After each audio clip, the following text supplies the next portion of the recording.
Hello everyone, welcome to my channel K education.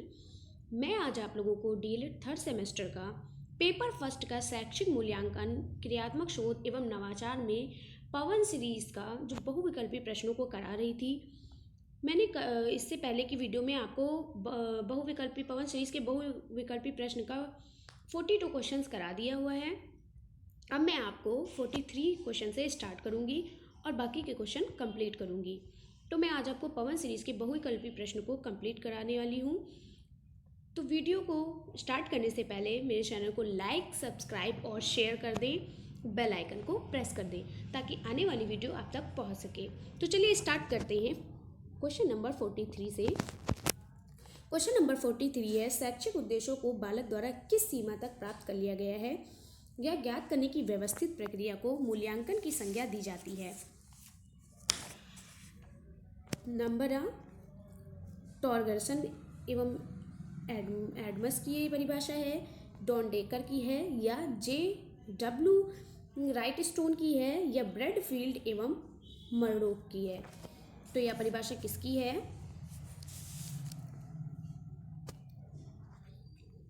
तो ये परिभाषा है आपकी डॉन डेकर की। किसकी है? डॉन डेकर की। आगे बढ़ते हैं अगले प्रश्न पर। निम्नलिखित में से कौन मूल्यांकन प्रक्रिया का आवश्यक अंग नहीं है? ठीक है, शैक्षिक उद्देश्य, सीखने के अनुभव, व्यावहारिक परिवर्तन या छात्रों की योग्यता का वांछित स्तर। आपसे कहा गया है कि मूल्यांकन प्रक्रिया का आवश्यक अंग नहीं है, यानी महत्वपूर्ण अंग नहीं है। तो क्या है? छात्रों की योग्यता का वांछित स्तर। ठीक है, क्योंकि आपको पता है मूल्यांकन प्रक्रिया में शैक्षिक उद्देश्य बहुत ही ज़्यादा महत्वपूर्ण होते हैं, सीखने के अनुभव भी होते हैं, व्यवहारिक परिवर्तन भी होता है, लेकिन क्या नहीं होता है? तो छात्रों की योग्यता का वांछित स्तर नहीं होता है। क्या नहीं होता है? वांछित स्तर। आगे बढ़ते हैं अगले प्रश्न पर। अगला प्रश्न है आपका, मूल्यांकन एक क्रमिक प्रक्रिया है जो संपूर्ण शिक्षा प्रणाली का एक महत्वपूर्ण अंग है या केवल शैक्षिक उपलब्धि के मापन में ही सहायता नहीं देता बल्कि उसमें सुधार भी करता है। यह परिभाषा किसने दी है? ब्लूम ने, भारतीय शिक्षा आयोग ने या बेसले ने या गैरेट ने। तो ये जो आपकी परिभाषा है, ये आपकी परिभाषा किसने दी है? बेसले ने दी है। किसने दी है? बेसले ने। अगला आपका प्रश्न है, मूल्यांकन। मूल्यांकन क्या होता है? उद्देश्य केंद्रित होता है, उद्देश्य में घनिष्ठ संबंध होता है, एक व्यवस्थित पद्धति होती है या उपरोक्त सभी सत्य है। तो इसमें क्या है? आपको पता है मूल्यांकन क्या होता है? मूल्यांकन उद्देश्य केंद्रित होता है। बिना किसी उद्देश्य के कोई मूल्यांकन नहीं होता है। आप किसी भी चीज़ को करते हैं तो उसका कोई ना कोई पर्पस, कोई ना कोई उद्देश्य होता है। ठीक है, उद्देश्य में घनिष्ठ संबंध होता है। जब आप किसी चीज़ को, जैसे आप पढ़ाई कर रहे हैं तो आपका कोई ना कोई पर्पस होगा, आपका कोई ना कोई उद्देश्य होगा। ठीक है, तभी तो आप पढ़ाई कर रहे हैं, आप तभी तो आपको क्या होता है, आप पढ़ाई कर रहे हैं, आपका इससे संबंध है और एक व्यवस्थित पद्धति होती है। तो ये क्या है आपका? दा। आंसर क्या है? दा। उपरोक्त सभी सत्य हैं। अगला प्रश्न है आपका, मूल्यांकन के कितने सोपान होते हैं? 2, 3, 4 या 5। तो आपको पता है मूल्यांकन के 3 सोपान होते हैं। कौन कौन से? ज्ञानात्मक, भावात्मक और क्रियात्मक। कितने होते हैं? 3। कौन कौन से होते हैं? पहला है ज्ञानात्मक, दूसरा है भावात्मक और तीसरा है क्रियात्मक। ठीक है, आगे बढ़ते हैं अगले प्रश्न पर। मापन की भूमिका है वस्तु को संख्या प्रदान करना, घटना को संख्या प्रदान करना, नियमानुसार संख्या प्रदान करना या उपरोक्त सभी। तो आपको पता है कि जो मापन होती है वो किसी भी वस्तु को संख्या प्रदान करता है, यानी कितनी मतलब कौन सी वस्तु कितनी है संख्या प्रदान करता है, घटना को संख्या प्रदान करता है। ठीक है, कि कब कौन सी घटना कितने वर्ष में हुई, ठीक है, उसको संख्या प्रदान, कितनी घटनाएं हुई ये संख्या प्रदान करता है, नियमानुसार संख्या प्रदान करता है, उपरोक्त सभी। तो आपको पता है मापन क्या होता है? सभी में होता है। घटना को भी प्रदान करता है, वस्तु की संख्या को प्रदान करता है और नियमानुसार संख्या प्रदान करता है। आगे बढ़ते हैं अगले प्रश्न पर। मापन का उपयोग किया जाता है। तो मापन का उपयोग किस लिए किया जाता है? उद्देश्य को बनाने में, छात्रों के चयन में, शैक्षिक विधि के चयन में, छात्र का परिमाणात्मक मूल्य निर्धारण में। तो मापन का उपयोग किस रूप में किया जाता है? ठीक है, तो मापन का उपयोग किया जाता है छात्र का परिमाणात्मक मूल्य निर्धारण में। ठीक है, किसमें किया जाता है? छात्र के जो परिमाणात्मक मूल्य जो होता है उसके निर्धारण में किया जाता है। आपको पता है जो छात्र का परिमाण यानी जो रिजल्ट बनता है उसमें किसके द्वारा आप उसको पास और फेल करते हो? तो एक मापन के द्वारा ही, तो एक संख्या के द्वारा ही तो आप उसको, एक परसेंटेज के द्वारा ही तो आप उसे पास और फेल करते हैं। आगे बढ़ते हैं अगले प्रश्न पर। अगला प्रश्न है आपका, जिस परीक्षण से शिक्षार्थी की किसी विषय या अनेक विषयों में कठिनाई ज्ञात की जा सकती है उसे कहते हैं। यानी जिस परीक्षण में, यानी जिस पेपर में किसी भी शिक्षार्थी की किसी भी विषय या उन विषयों में जो कठिनाई जो हम ज्ञात करते हैं उसे हम क्या कहते हैं? उपलब्धि परीक्षण, बुद्धि परीक्षण, निदानात्मक परीक्षण या अभिरुचि परीक्षण। तो आपको पता है कि जब हम किसी छात्र की या कि उसके विषय में होने वाली जब कठिनाइयों का जो पता लगाते हैं तो उसे हम निदानात्मक परीक्षण कहते हैं।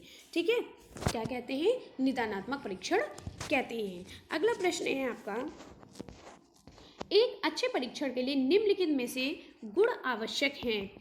परीक्षण में किसी उत्तर पर मूल्यांकनकर्ताओं द्वारा समान अंक प्रदान किए जाते हैं तथा अंक प्रदान करते समय मूल्यांकनकर्ता अपनी व्यक्तिगत रुचि अथवा धारणाओं से प्रभावित नहीं होता है।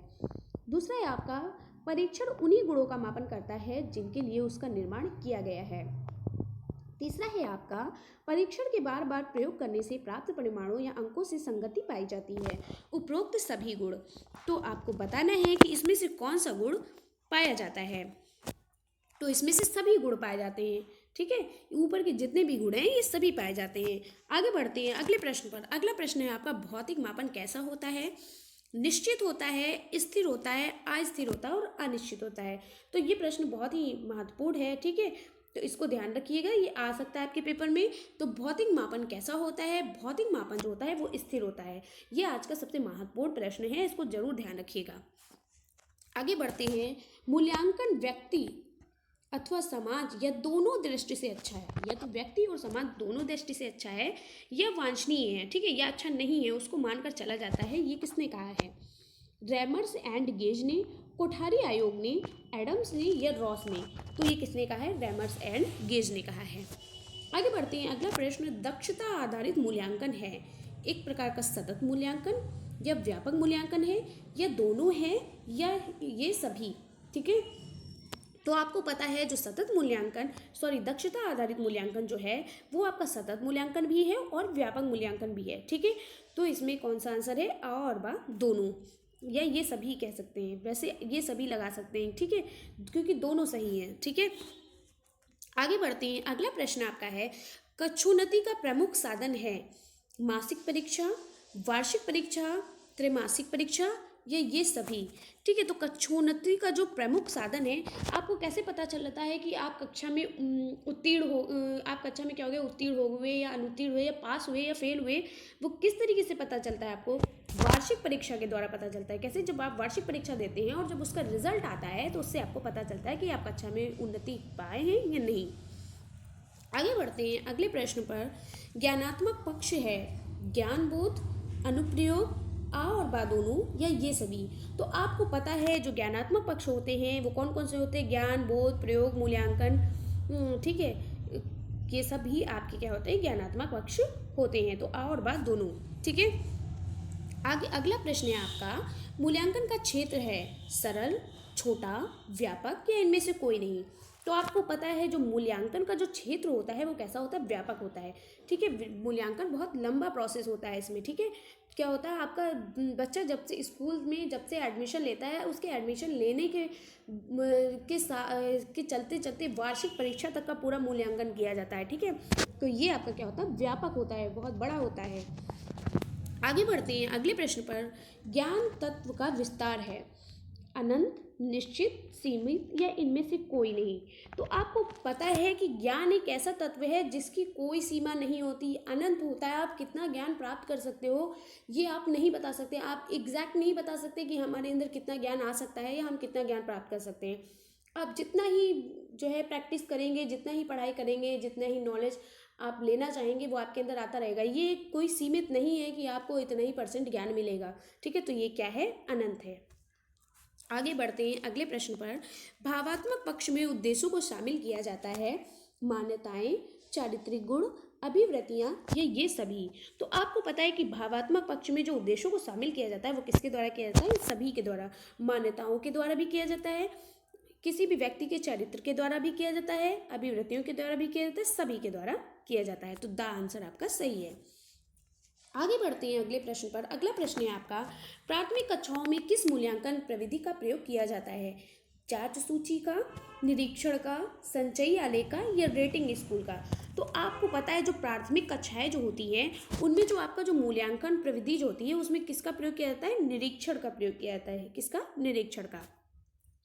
आगे बढ़ते हैं अगले प्रश्न पर। अगला प्रश्न है आपका, प्रश्नावली सूची संबंधित है परिप्रेक्षा आकार से, मनोवैज्ञानिक परीक्षण से, साक्षात्कार से या इनमें से कोई भी नहीं। तो आपको पता है जो प्रश्नावली सूची होती है वो परिप्रेक्षा आकार से संबंधित होती है। आगे बढ़ते हैं अगले प्रश्न पर। अगला प्रश्न है आपका, साक्षात्कार संबंधित है। साक्षात्कार किससे संबंधित है, प्रश्नावली से, अनुसूची से, चिन्हांकन सूची से या प्राप्तांक पत्र से। तो जो हमारा साक्षात्कार संबंधित होता है वो किससे संबंधित होता है, अनुसूची से संबंधित होता है। आगे बढ़ते हैं अगले प्रश्न पर। अशाब्दिक निर्धारण मापनी है। जो हमारी अशाब्दिक निर्धारण मापनी होती है, ठीक है, वो किसके द्वारा होती है, निर्धारण मापनी के द्वारा, स्थिति मापनी के द्वारा या आंतरिक संगति मापनी या आत्म निर्धारित विधि। तो किसके द्वारा होती है, जो हमारी अशाब्दिक निर्धारण मापनी है वो क्या है, वो आत्म निर्धारण विधि होती है। आगे बढ़ते हैं अगले प्रश्न पर। उत्तम परीक्षण की विशेषताएं हैं। वैधता, देखिए ये प्रश्न आपका कई बार आया और ये प्रश्न आपका बहुत इंपॉर्टेंट भी है। ये 2016 में भी पूछा गया हुआ प्रश्न है, तो आप इस प्रश्न पर ज़्यादा ध्यान दीजिएगा, ठीक है, ये आ भी सकता है, ठीक है। तो उत्तम परीक्षण की विशेषताएं हैं वैधता, विश्वसनीयता, व्यवहारिकता या ये सभी। तो आपको पता है कि उत्तम परीक्षण जो होता है उसमें वैधता भी होती है, विश्वसनीयता भी होती है और व्यवहारिकता भी पाई जाती है। तो आपका आंसर है ये सभी। आगे बढ़ते हैं अगले प्रश्न पर। अगला प्रश्न है आपका, शिक्षण अधिगम तथा मूल्यांकन एक दूसरे से संबंध है। यानी शिक्षण अधिगम और मूल्यांकन का एक दूसरे से कैसा संबंध है, पूरक, घनिष्ठ, आवश्यक या इनमें से कोई नहीं। तो आपको पता है कि शिक्षण अधिगम और मूल्यांकन में एक दूसरे से घनिष्ठ संबंध है, ठीक है। आगे बढ़ते हैं अगले प्रश्न पर। मूल्यांकन के द्वारा ज्ञात किया जाता है, क्या ज्ञात किया जाता है, व्यक्ति के अधिगम स्तर को, समाज के अधिगम स्तर को या छात्र के अधिगम स्तर को या ये सभी। तो आपको पता है मूल्यांकन के द्वारा हम क्या करते हैं, मूल्यांकन के द्वारा हम छात्र के अधिगम स्तर को क्या करते हैं, ज्ञात करते हैं। आगे बढ़ते हैं अगले प्रश्न पर। मूल्यांकन उपकरण को कहा जाता है वैध, अवैध या आ और बा दोनों या इनमें से कोई नहीं। तो आपको पता है जो मूल्यांकन होता है वो कैसा होता है, वो वैध होता है। आगे बढ़ते हैं अगले प्रश्न पर। अगला प्रश्न है आपका, निम्नलिखित में से कौन से परीक्षण की विश्वसनीयता ज्ञात करने की विधि नहीं है। परीक्षण, पुनः परीक्षण, अर्ध विच्छेदन, मानक त्रुटि, समांतर प्रारूप विधि। तो कौन सी विधि होती है, आपकी जो विधि है वो है मानक त्रुटि। आगे बढ़ते हैं अगले प्रश्न पर। अगला प्रश्न है आपका, वस्तुनिष्ठ परीक्षण वह है जिसमें प्रत्येक परीक्षक किसी प्रश्न के उत्तर या निष्पादन को देखकर एक निश्चित निष्कर्ष पर पहुंचते हैं। यह परिभाषा किस मनोवैज्ञानिक ने दी है, क्रॉनबैक ने, बेस्ट ने, पिल्लई ने या ईविल ने। तो यह परिभाषा किसने दी है, ये परिभाषा क्रॉनबैक ने दी है। आगे बढ़ते हैं अगले प्रश्न पर। अगला प्रश्न है आपका, निम्नलिखित में से कौन अच्छे परीक्षण की विशेषता नहीं है। अभी तक आप पढ़ते आ रहे थे कि अच्छे परीक्षण की विशेषता क्या है, लेकिन यहाँ पे पूछा है कि अच्छे परीक्षण की विशेषता नहीं है, विश्वसनीयता, वैधता, संक्षिप्तता या वस्तुनिष्ठता। तो आपको पता है कि जो अच्छे परीक्षण की जो विशेषता है वो हमारी विश्वसनीयता, वैधता और वस्तुनिष्ठता है, लेकिन क्या नहीं है, वो है संक्षिप्तता। आगे बढ़ते हैं अगले प्रश्न पर। अगला प्रश्न है आपका, जब कोई परीक्षण वही मापता है जो उसके मापन का प्रयोजन होता है तो वह परीक्षण कहा जाता है विश्वसनीय, प्रामाणिक, वैध या वस्तुनिष्ठ। तो ऐसा परीक्षण क्या कहलाता है, ऐसा परीक्षण जो होता है वो वैध कहलाता है। आगे बढ़ते हैं अगले प्रश्न में। कोई परीक्षण उस सीमा तक वैध है जहां तक वह अपने उद्देश्यों का मापन करता है। यह कथन है गिलफोर्ड का, B.S. वर्मा का, फ्रीमैन का या क्रोन वॉच का। तो ये परीक्षण किसका है, ये परीक्षण जो है आपका गिलफोर्ड जी ने कहा है। गिलफोर्ड ने कहा है कि कोई भी परीक्षण उस सीमा तक ही वैध होता है जहां तक वह अपने उद्देश्य का मापन करता है। आगे बढ़ते हैं अगले प्रश्न पर। पुनर्बलन की विधियां हैं, बहुत ही महत्वपूर्ण प्रश्न है, बहुत ही ज़्यादा महत्वपूर्ण प्रश्न है, ठीक है, तो ये ध्यान में रखिएगा। पुनर्बलन की विधियां हैं सतत मूल्यांकन में पुनर्बलन, मानसिक मूल्यांकन में पुनर्बलन, आ और बा दोनों में, इनमें से कोई नहीं। तो आपको पता है कि पुनर्बलन की जो विधियां होती हैं वो सतत मूल्यांकन में भी होती है और मासिक मूल्यांकन में भी होती है। तो आ और बा दोनों सही है। आगे बढ़ते हैं अगले प्रश्न पर। परिवर्तन प्रकृति का एक नियम है। कैसा नियम है? शाश्वत है, निश्चित है, अनिश्चित है या इनमें से कोई नहीं। तो आपको पता है जो परिवर्तन है वो प्रकृति का एक कैसा नियम है? शाश्वत है। कैसा है? शाश्वत नियम है। आगे बढ़ते हैं अगले प्रश्न पर। नवाचार का निर्माण किया जाता है नैतिक आधार पर, सामाजिक आधार पर या मनोवैज्ञानिक आधार पर या ये सभी। तो आपको पता है कि जो नवाचार जो होती है, नवाचार विधियां जो होती है, उनका निर्माण किसके द्वारा किया जाता है? तो मनोवैज्ञानिक आधार पर किया जाता है। आगे बढ़ते हैं अगले प्रश्न पर। प्रार्थना स्थल की गतिविधियां हैं स्वच्छता, राष्ट्रगीत, सद्विचार या ये सभी। तो जो प्रार्थना स्थल की जो गतिविधियां होती है वो स्वच्छता भी होती है, एक राष्ट्रगीत भी होता है और सद्विचार भी होता है। ठीक है, तो ये सभी। आगे बढ़ते हैं अगले प्रश्न पर। पाठ्यक्रम सहगामी क्रियाओं को बांटा जा सकता है 4 भागों में या 2 अंगों में या 5 अंगों में या 7 अंगों में। तो आपको पता है जो पाठ सहगामी क्रियाएं जो होती हैं उनको हम 2 अंगों में बांटते हैं। आगे बढ़ते हैं अगले प्रश्न पर। शिक्षण से तात्पर्य है सिखाना, पढ़ना, शिक्षा प्रदान करना ये सभी। तो आपको पता है कि शिक्षण से क्या तात्पर्य हो? शिक्षण से तात्पर्य होता है कि सिखाना, ठीक है, पढ़ना और शिक्षा प्रदान करना, ठीक है, तीनों होता है। आगे बढ़ते हैं। शिक्षण एक है, प्रक्रिया है, व्यवहार है, संबंध है, इनमें से कोई नहीं। तो आपको पता है शिक्षण एक प्रकार का संबंध होता है। क्या होता है? एक प्रकार का संबंध होता है। ठीक है, शिक्षण सीखने के लिए है प्रेरणा, पथ प्रदर्शन, पथ निर्देशन या ये सभी। तो इसमें तो कुछ बताने वाली बात ही नहीं कि आपको पता है कि शिक्षण सीखने के लिए क्या होता है? एक मोटिवेशन होता है, एक प्रेरणा होता है, एक पथ प्रदर्शन होता है, एक पथ निर्देशन होता है और ये सभी होता है। यानी हमें रास्ता दिखाने वाला होता है, हमें अपने रास्ते तक पहुंचाने वाला होता है, यानी ये सभी होता है। आगे बढ़ते हैं अगले प्रश्न पर। अगला प्रश्न है आपका, शिक्षण की प्रकृति है। तो शिक्षण की प्रकृति कैसी होती है? शिक्षण एक उद्देश्यपूर्ण प्रक्रिया है, शिक्षण निर्देश प्रक्रिया है, शिक्षण का मापन किया जाता है या ये सभी। तो आपको पता है कि शिक्षण कैसी होती है? एक उद्देश्यपूर्ण प्रक्रिया होती है, शिक्षण निर्देशन प्रक्रिया है, शिक्षण का मापन किया जाता है और ये सभी, यानी कि ये तीनों सही हैं। पढ़ते हैं अगले प्रश्न पर। अगला प्रश्न है आपका, बालक एक ऐसी पुस्तक है जिसका अध्ययन अधोपांत शिक्षण कक्ष में करता है या कथन है। तो आपको पता है कि यह कथन किसका है? प्लेटो का, अरस्तु का, रॉस का या ह्यूम का। तो ये जो आपका जो कथन है ये रॉस ने कहा है। रॉस ने कहा है कि बालक एक ऐसी पुस्तक होती है जिसका अध्ययन आप अधोपांत शिक्षण कक्ष में ही करते हैं। तो ये किसका है? रॉस का। आगे बढ़ते हैं अगले प्रश्न पर। व्यापक मूल्यांकन द्वारा मूल्यांकन किया जाता है। किस चीज़ का मूल्यांकन किया जाता है? व्यक्तित्व के सभी पक्षों का, नैतिक मूल्यों का, शांति शिक्षा का, केवल संप्राप्ति का। तो आपको पता है कि जो व्यापक मूल्यांकन होता है उसके द्वारा व्यक्ति के सभी पक्षों का मूल्यांकन किया जाता है। ठीक है, आगे बढ़ते हैं अगले प्रश्न पर। अगला प्रश्न है, मूल्यांकन का संज्ञानात्मक पक्ष संबंधित है ज्ञान, बोध, अनुप्रयोग या इन सभी से। तो ये प्रश्न आपका कई बार आ चुका है और ये 2016 में भी आया था। बहुत इंपॉर्टेंट प्रश्न है, मैंने आपको कई बार बताया है और ये अब आपको रट गया होगा इतनी बार, तो आपका इसी पवन सीरीज में ही आ चुका है।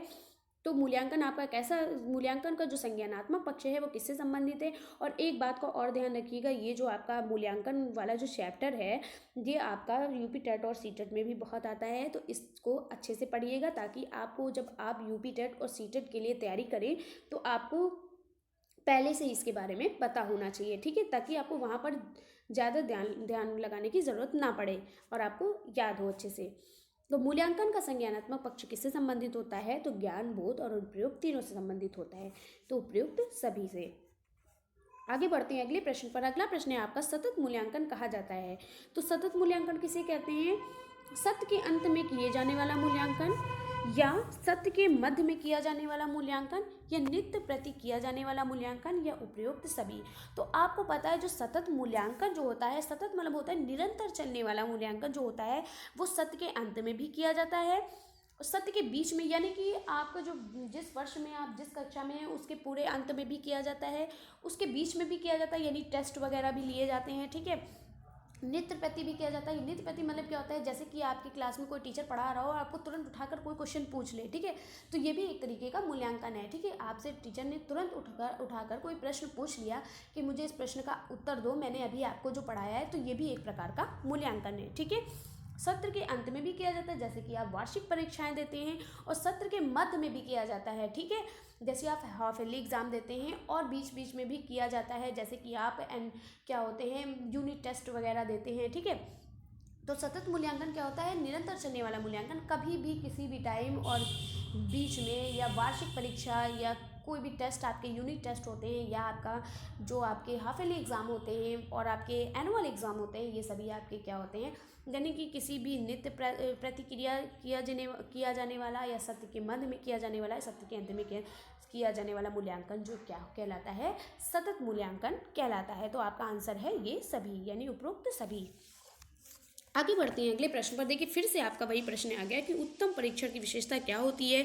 तो आपको अच्छे से रट गया है कि उत्तम परीक्षण की विशेषता जो होती है वो वैधता, विश्वसनीयता, वस्तुनिष्ठता तीनों होती है, यानी उपरोक्त सभी।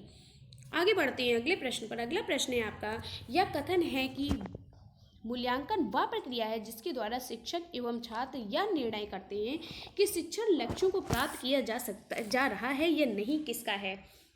ये भी आपका प्रश्न रिपीट हुआ है। तो यह मूल्यांकन वह प्रक्रिया जिसके द्वारा शिक्षक एवं छात्र यह निर्णय कर सकते हैं कि शिक्षण लक्ष्यों को प्राप्त हम कर सकते हैं या नहीं, ठीक है। तो ये किसने दिया है, क्रॉनबेक का है, ली का है, ग्रॉन का है, या किवलिन तथा हन्ना का है। तो आपने आपने पिछला वीडियो देखा उसमें भी ये प्रश्न आया था, तो ये किसका है, ग्रीन का है। आगे बढ़ते हैं अगले प्रश्न पर। अगला प्रश्न है आपका, विज्ञान, भूगोल तथा कृषि विषय होते हैं केवल सैद्धांतिक मूल्यांकन पर। बहुत ही महत्वपूर्ण प्रश्न है, इस प्रश्न को ध्यान दीजिएगा, ये बहुत ही महत्वपूर्ण प्रश्न है। विज्ञान, भूगोल तथा कृषि विषय होते हैं केवल सैद्धांतिक मूल्यांकन वाले, सैद्धांतिक तथा प्रायोगिक मूल्यांकन वाले, केवल मौखिक मूल्यांकन वाले, या उपरोक्त में से कोई नहीं। तो आपको पता है जो विज्ञान और भूगोल तथा कृषि विषय जो होते हैं वो क्या होते हैं, वो हमारे जो होते हैं वो सैद्धांतिक और प्रायोगिक मूल्यांकन वाले होते हैं, यानी जिनका हम प्रैक्टिकल भी कर सकते हैं, उनके सिद्धांत को भी समझा सकते हैं। तो बा वाला आंसर सही है। आगे बढ़ते हैं अगले प्रश्न पर। रचनात्मक मूल्यांकन में किया जाता है बच्चों के प्रारंभिक ज्ञान का मूल्यांकन, बच्चों के अंतिम ज्ञान का मूल्यांकन, बच्चों के मध्यांतर ज्ञान का मूल्यांकन, या बच्चों के समग्र ज्ञान का मूल्यांकन। तो आपको पता है एक रचना के द्वारा, एक एक्टिविटी के द्वारा हम क्या कर सकते हैं, एक्टिविटी करा के हम बच्चों के क्या करते हैं, समग्र ज्ञान का मूल्यांकन कर सकते हैं।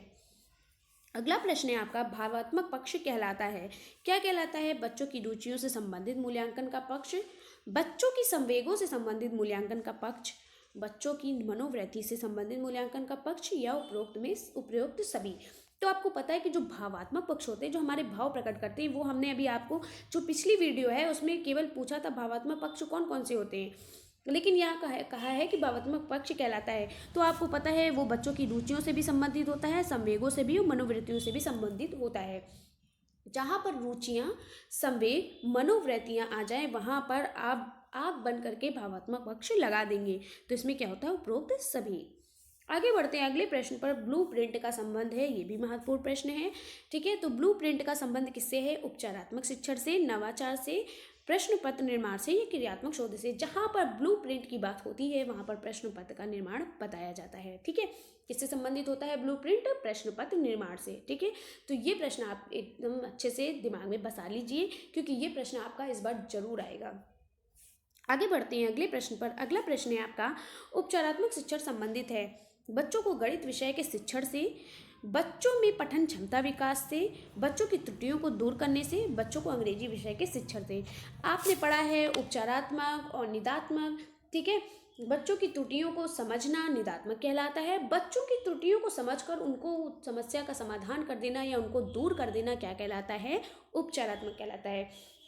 तो कहीं आपको भटकने की ज़रूरत नहीं है। जहाँ पर अगर आपसे पूछा जाए कि बच्चों की त्रुटियों को पहचानना, तो वो, या बच्चों की समस्याओं को ज्ञात करना क्या कहलाता है, निदानात्मक। और अगर आपसे यही कहा जाए कि बच्चों की समस्या को ज्ञात करके उसका समाधान कर देना, या बच्चों की त्रुटियों को जान करके या उनको ज्ञात करके क्या करना, उनको दूर कर देना क्या कहलाता है, वहाँ पर आप तुरंत लगा देंगे उपचारात्मक शिक्षण। तो उपचारात्मक शिक्षण क्या होता है, आई होप आप लोग समझ गए होंगे। तो उपचारात्मक शिक्षण क्या होता है, बच्चों की त्रुटियों को दूर करने से संबंधित होता है। आगे बढ़ते हैं अगले प्रश्न पर। अगला प्रश्न है आपका, रॉस का कथन है बचाव निदान का निम्नतर स्तर है, बचाव निदान का उच्चतम स्तर है, बचाव निदान का मध्यतम स्तर है, या उपरोक्त में से कोई नहीं। तो रॉस ने कहा है कि जो बचाव होता है वो निदान का एक उच्चतम स्तर होता है। ठीक है, आगे बढ़ते हैं अगले प्रश्न पर। अगला प्रश्न है आपका, स्टीफन एम कोरे ने शैक्षिक क्षेत्र में किस प्रकार के अनुसंधान का प्रयोग किया है, क्रियात्मक शोध का, मौलिक शोध का, ऐतिहासिक शोध का, या वैज्ञानिक शोध का। तो हमारे जो स्टीफन एम कोरे हैं, इन्होंने शैक्षिक क्षेत्र में क्रियात्मक शोध का अनुसंधान किया है। किसका किया है, क्रियात्मक शोध का। आगे बढ़ते हैं अगले प्रश्न पर। अगला प्रश्न है आपका, क्रियात्मक शोध करने का अधिकार किसको है, यह अधिकार है केवल शिक्षकों को, शिक्षकों व प्रधान अध्यापकों को, शिक्षकों प्रधान अध्यापकों व छात्रों को, शिक्षकों प्रधान अध्यापकों छात्रों तथा सभी को। तो आपको पता है जो क्रियात्मक शोध है वो किससे संबंधित है, किसको करने के लिए इसका अधिकार दिया गया है। क्रियात्मक शोध करने का जो अधिकार है वो किसको दिया गया है, वो शिक्षक को भी दिया गया है, प्रधान अध्यापक को भी दिया गया है, छात्रों को भी दिया गया है और सभी को दिया गया है। तो आपका उत्तर क्या है, द। आगे बढ़ते हैं अगले प्रश्न पर। अगला प्रश्न है आपका, क्रियात्मक शोध में शोधकर्ता होता है, यानी जो क्रियात्मक शोध में जो शोधकर्ता होता है यानी कार्यकर्ता होता है वो कौन होता है, उत्पादक, उपभोक्ता। उत्पादक एवं उपभोक्ता दोनों, ना तो वो उत्पादक होता है और ना ही उपभोक्ता। तो इसमें से कौन सा होता है, तो आपको पता है उत्पादक और उपभोक्ता दोनों होते हैं। आगे बढ़ते हैं अगले प्रश्न पर। अगला प्रश्न है आपका, मूल्यांकन का अर्थ है किसी वस्तु या प्रक्रिया का मूल्य निश्चित करना या कथन है। मतलब ये कथन किसने दिया है, टॉर्गनर्सन ने तथा एडम्स का है, मुफात का है, या रमेट्स एवं गेज का, एंडरसन का है। ठीक है, तो यह कथन किसका है, यह कथन है रमेट्स एवं गेज का। आगे बढ़ते हैं अगले प्रश्न पर। सत्र के अंत में किया जाने वाला मूल्यांकन क्या कहलाता है, तो सत्र के अंत में किया जाने वाला मूल्यांकन वार्षिक मूल्यांकन कहलाता है। आपको पता है वार्षिक परीक्षाएं कब होती हैं, बिल्कुल लास्ट में होती हैं। ठीक है, जब आपका सत्र खत्म होने लगता है। ठीक है, आगे बढ़ते हैं। ज्ञान, बोध एवं अनुप्रयोग का संबंध किस मूल्यांकन से है, ये तो कई बार आपका प्रश्न आया है, एकदम आप रट चुके होंगे कि ज्ञान, बोध एवं अनुप्रयोग किसका संबंध है इस मूल्यांकन का, संज्ञानात्मक से, भावात्मक से, कौशलात्मक से, या निदानात्मक से। तो ज्ञान, बोध, अनुप्रयोग का संबंध जो है वो हमारे संज्ञानात्मक विकास से है। आगे बढ़ते हैं अगले प्रश्न पर। छात्रों की त्रुटियों का ज्ञान होने पर उन्हें दूर करने के लिए किया जाने वाला शिक्षण क्या कहलाता है, निदानात्मक शिक्षण, उपचारात्मक शिक्षण, नवाचारी शिक्षण, या दक्षता आधारित शिक्षण। तो आपको पता है कि जब छात्रों की त्रुटियों का जब ज्ञान हो जाए, ठीक है, तो हम उसे निदानात्मक शिक्षण कहते हैं, और जब ज्ञान होकर हम उन्हें दूर कर देते हैं तो उसे हम क्या कहते हैं, उपचारात्मक शिक्षण कहते हैं। आगे बढ़ते हैं अगले प्रश्न पर। बचाव निदान का उच्चतम स्तर है, ये किसने दिया है, अभी यही प्रश्न आपने पढ़ा हुआ है, पर उस प्रश्न में इसका आंसर पूछा गया था। बचाव निदान का उच्चतम स्तर, यह कथन किसका है, अभी आपने पढ़ा है, यह कथन रॉस का है। ठीक है, अगला प्रश्न है आपका, निम्न में मूल्यांकन का पक्ष नहीं है, कौन सा ऐसा पक्ष है जो मूल्यांकन का पक्ष नहीं है, संज्ञानात्मक, भावात्मक, क्रियात्मक, या मात्रात्मक। तो आपको पता है संज्ञानात्मक पक्ष होता है, भावात्मक पक्ष होता है, क्रियात्मक पक्ष होता है, लेकिन क्या नहीं होता है, मात्रात्मक पक्ष नहीं होता है। ठीक है, आगे बढ़ते हैं अगले प्रश्न पर। ब्लूप्रिंट का संबंध किससे है, आपको अच्छे से पता हो गया होगा, ब्लूप्रिंट कई बार आया है। ब्लूप्रिंट का संबंध हमारे प्रश्न पत्र निर्माण से होता है। आगे बढ़ते हैं अगले प्रश्न पर। कार्य क्षेत्र से संबंधित समस्या के कारणों को जानने व समस्या के समाधान हेतु किया जाने वाला शोध क्या कहलाता है। तो जब हम किसी कार्य क्षेत्र में जब हम संबंधित समस्या के कारणों को समझ जाते हैं और फिर उनका समाधान कर लेते हैं तो वो क्या कहलाता है, वो एक प्रकार का क्रियात्मक शोध कहलाता है। आगे बढ़ते हैं अगले प्रश्न पर। प्रायोगिक मूल्यांकन होता है विज्ञान एवं मनोविज्ञान में, हिंदी में, इतिहास में, या नागरिक शास्त्र में। तो आपको पता है प्रैक्टिकल वाइज जो है आपका जो टेस्ट होता है वो किस में होता है, प्रायोगिक मूल्यांकन किस में होता है, विज्ञान एवं मनोविज्ञान में होता है। ठीक है, आगे बढ़ते हैं, मूल्यांकन के कितने पक्ष होते हैं? तो आपको पता है मूल्यांकन के 3, 5, 6 या 7 कितने पक्ष होते हैं? तो मूल्यांकन के कितने पक्ष होते हैं? 3 पक्ष होते हैं। कौन कौन से? क्रियात्मक, भावात्मक और संज्ञानात्मक पक्ष। आगे बढ़ते हैं अगले प्रश्न पर। अगला प्रश्न है, शैक्षिक उद्देश्य के अनुसार प्रश्नों का प्रकार नहीं होता है। तो प्रश्नों का प्रकार कैसा नहीं होता है? ज्ञानात्मक प्रश्न, बोधात्मक प्रश्न, अनुप्रयोगात्मक प्रश्न या आकलित प्रश्न। तो हमारा प्रश्न जो होता है वो किस तरीके का नहीं होता है? वो आकलित प्रश्न नहीं होता है। आगे बढ़ते अगले प्रश्न पर। शैक्षिक क्षेत्र में क्रियात्मक शोध का प्रथम प्रयोग किया था। तो शैक्षिक क्षेत्र में जो क्रियात्मक शोध है इसका सबसे पहले प्रयोग किसने किया था? तो इसका सबसे पहले प्रयोग स्टीफन एम कोरे ने, रायबर्न ने, वुडरो ने या स्किनर ने। तो इसका जो सबसे पहले प्रयोग किया था वो किया था स्टीफन एम कोरे ने। अगला प्रश्न और आपका लास्ट क्वेश्चन है पवन सीरीज का, आपका बहुविकल्पी का ये आपका लास्ट क्वेश्चन है कि उत्तम परीक्षण की विशेषता नहीं है। और आपको पता है कि आपका जो ये पवन सीरीज का जो आपका लास्ट क्वेश्चन है ये तो आपको बहुत अच्छे से आता होगा कि उत्तम परीक्षण की विशेषता नहीं है। आप खुशी खुशी से इसका आंसर देकर जाएंगे क्योंकि आपको रट गया होगा। तो उत्तम परीक्षण की विशेषता क्या नहीं है? आपको पता है ना कि उत्तम परीक्षण की विशेषता क्या होती है? वैधता, विश्वसनीयता और वस्तुनिष्ठता। लेकिन क्या नहीं होती है? वो होती है कठोरता। कठोरता उत्तम परीक्षण की विशेषता नहीं है। ठीक है, तो आई होप आप लोगों को मेरा वीडियो पसंद आया होगा। तो मेरे चैनल के साथ जुड़े रहने के लिए प्लीज़ मेरे चैनल को लाइक, सब्सक्राइब और शेयर करना बिल्कुल ना भूलें और बेल आइकन को प्रेस कर दें। ठीक है, और मेरा वीडियो कैसा लगा प्लीज़ कमेंट्स बॉक्स में ज़रूर बताएं। मैं आपको DElEd first semester, second semester, third semester और फोर्थ सेमेस्टर के पूरा सिलेबस पढ़ाऊंगी। और मेरी पूरी वीडियो देखने के लिए आप लोगों का बहुत बहुत धन्यवाद। प्लीज़ मेरे वीडियो को लाइक, सब्सक्राइब और शेयर कर दीजिएगा। मिलते हैं नेक्स्ट वीडियो में, तब तक के लिए बाय बाय, टेक केयर।